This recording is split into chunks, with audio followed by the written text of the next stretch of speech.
구약성경 신명기 17장 14절 제가 먼저 읽습니다.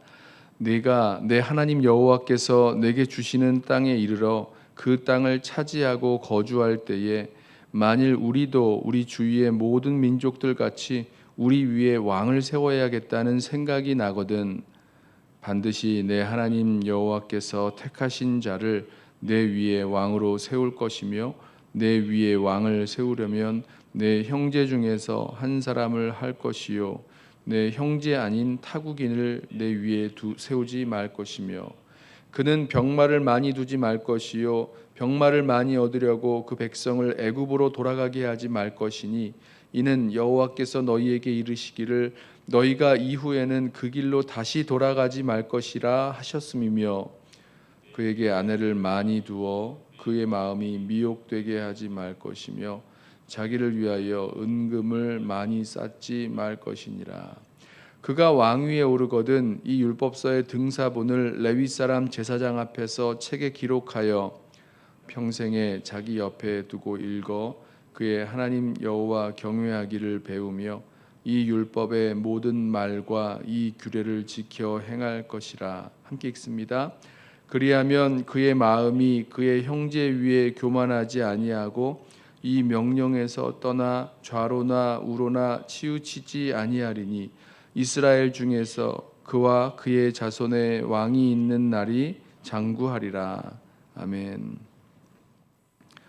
신명기 말씀 계속해서 이스라엘 백성이 약속하신 땅에 들어가서 살아갈 때에 어떻게 살아가야 되는가, 무엇을 해야 되는가에 대해서 계속 말씀을 해주십니다.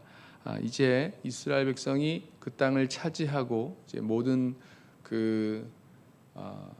국가적으로 나라적으로 이제 안정을 이제 찾게 되었을 때에 이 백성들 생각에 이스라엘 사람들 생각에 우리도 다른 그 나라들처럼 주위에 있는 다른 민족들처럼 우리 위에 왕을 세워야 되겠다, 왕이 있었으면 좋겠다라는 생각이 났을 때에 어떤 왕을 세워야 되는가, 어떻게 세워야 되는가에 대해서 지금 말씀해 주십니다. 왕이 무엇을 조심해야 되고 또 무엇을 행해야 될지에 대해서를 말씀을 해주시죠.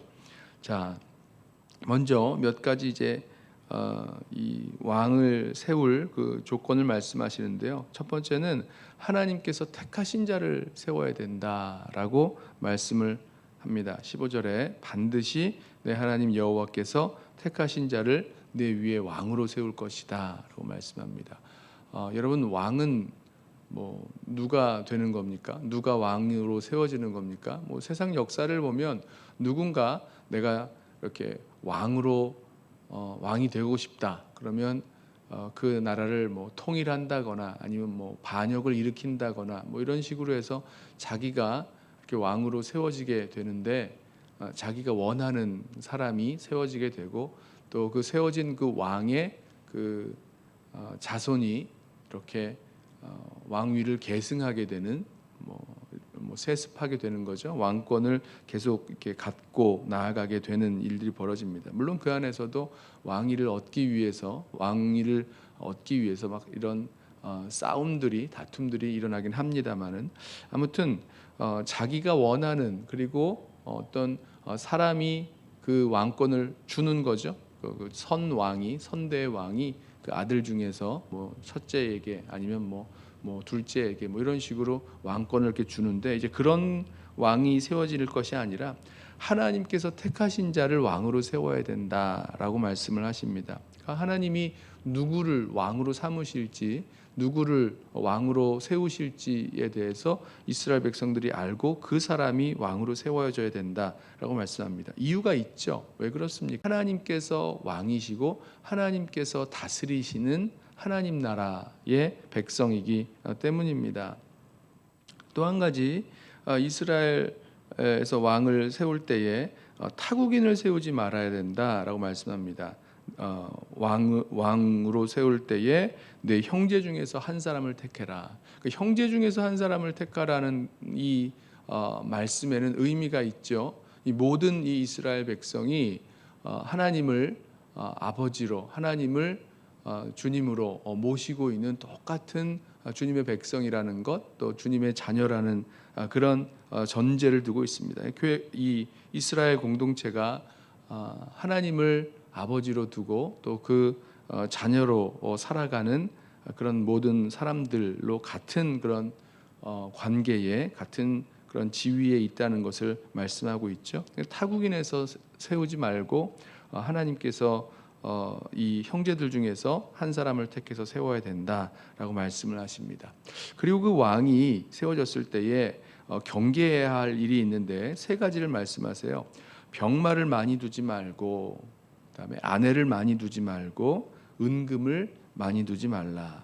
자, 여기서 많이 두지 말라는 것은 분명히 두면 안 된다 이런 말씀은 아니죠. 분명히 필요한 부분들이 있기 때문에 두어야 되는 것, 있어야 되는 것은 맞습니다만은 그것을 많이 두는 것을 삼가해야 된다, 경계해야 된다고 말씀합니다. 왜냐하면 여기 보면 병마를 많이 두려고 하면 이 병마를 얻으려고 애굽으로 돌아가게 하기 때문이고, 아내를 많이 두게 되면 아내들이 여러 아내가 그 마음을 미혹하게 하기 때문이고, 은금을 많이 둔다는 것, 이것은 여기 보면 이제 자기를 위하여 은금을 많이 두지 말라, 많이 쌓지 말라 이렇게 말씀하시니까요.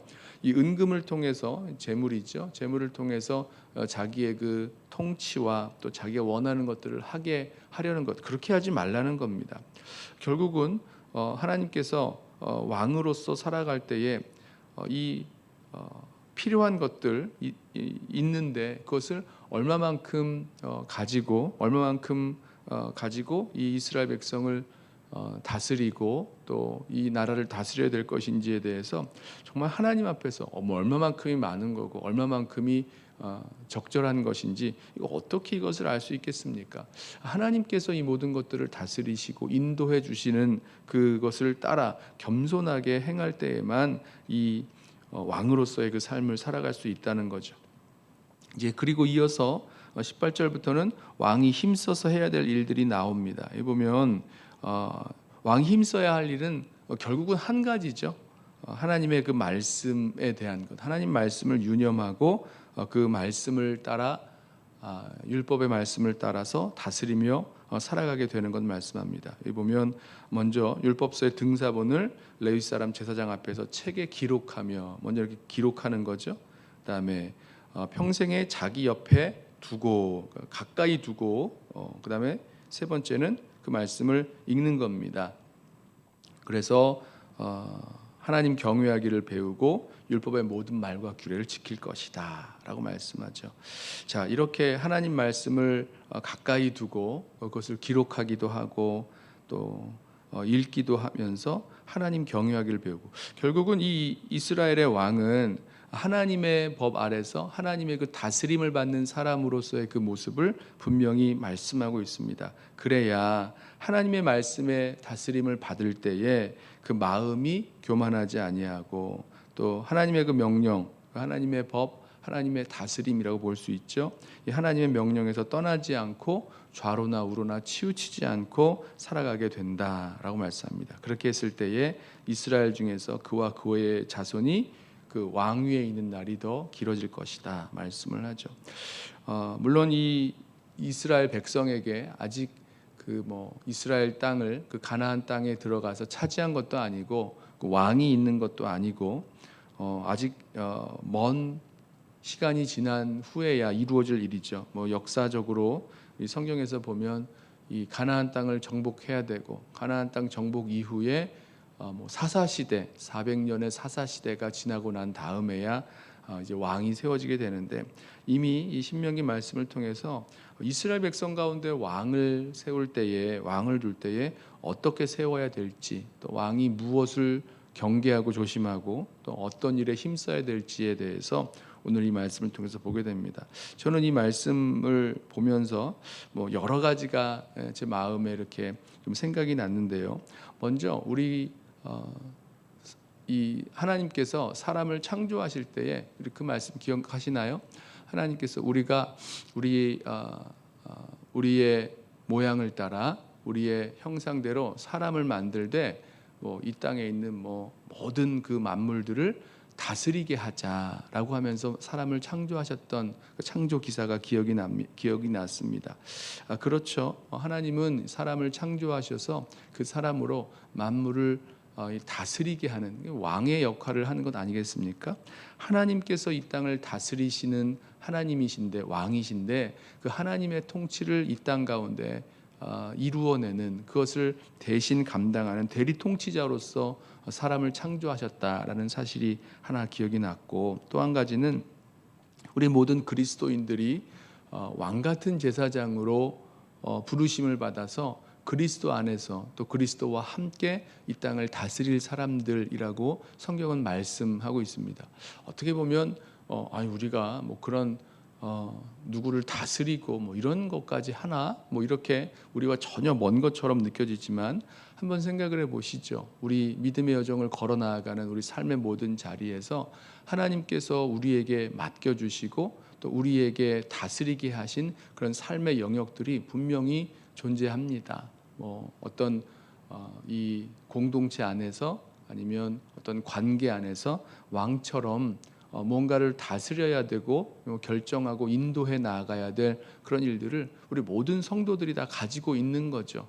그런 의미에서 어떤 모습으로 우리가 살아나가야 되는가, 이 왕 같은 제사장으로 이 땅을 다스리면서 또 하나님의 그 통치를 온전히 받으면서 하나님의 그 다스림을 이 땅 가운데 이루어내며 살아가야 될 사람들이라는 것을 우리 한번 다시 기억하게 됩니다. 자, 그때에 마치 왕에게 해주셨던 이 말씀처럼 저와 여러분들이 어떻게 이 땅을 왕 같은 제사장으로 또 하나님의 대리 통치자로 우리에게 맡겨주신 것들을 다스리면서 살아갈 것인가, 우리 아주 중요한 그 원리 하나를 우리 붙들기 원하는데요, 바로 이 말씀이죠. 말씀을 우리 이 삶에 가까이 두고, 또 그 말씀을 오늘 보면 이 왕이 그렇게 기록을 하죠. 왕을 이렇게 베껴 쓰는 겁니다. 하나님 주신 말씀도 이렇게 쓰면서, 또 그 말씀을 읽으면서 그 말씀에 담겨 있는 하나님의 그 뜻, 또 하나님의 그 통치가 우리 삶 속에서 온전히 이루어질 수 있는 저와 여러분 되시길 바랍니다. 그렇게 하나님께서 우리를 온전히 다스리시고 그 하나님의 다스리심이 우리를 통해서 이 땅 가운데 우리 삶의 모든 자리에서 이루어짐으로 하나님이 세우신 대리 통치자로서 또 왕으로서 그런 모든 역할 잘 감당하는 저와 여러분 되시기를 예수님의 이름으로 부탁하며 축원합니다. 기도하겠습니다.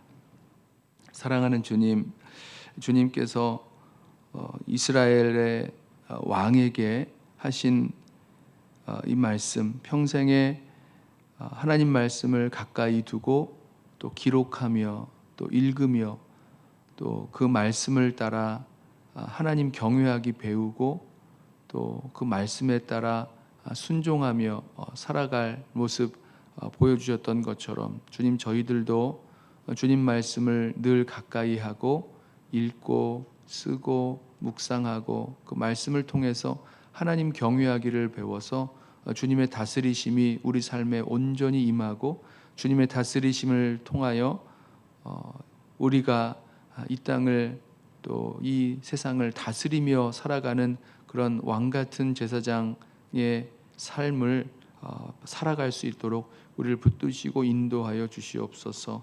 우리에게 맡겨주신 것, 시간과 또 물질과 또 관계와 어떤 이 공동체와 또 모든 일들 속에서 주님의 다스리심이 우리를 통하여 이루어지길 원하오니 주여 우리를 붙들어 주시되 이 세상의 왕들처럼, 이 세상의 권세자들처럼 군림하고 또 착취하는 그런 모습이 아니라 정말 주님의 마음을 품고 주님의 다스리심이 우리를 통해서 우리 삶의 모든 자리에 아름답게 이루어지고 또 만들어지도록 주여 우리를 들어 사용하여 주옵소서. 늘 주님의 말씀에 가까이 함으로 그 말씀의 통치를 받고 또 주님의 통치를 받으며 살아나가는 주의 백성들 되게 하옵소서. 예수님의 이름으로 기도드리옵나이다. 아멘.